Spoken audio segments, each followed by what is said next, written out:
அப்படியே போட்டு அப்படியே அதிலே வைங்க சார். போட்டுங்க சார்.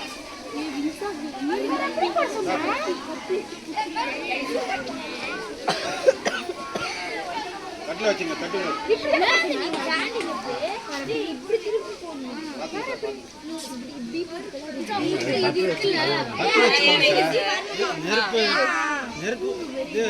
குச்சி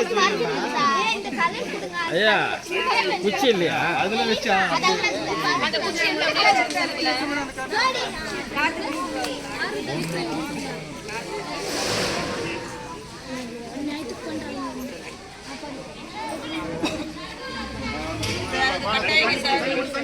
கட்ட வைங்க, தண்ணி அப்படியே ஊத்துங்க.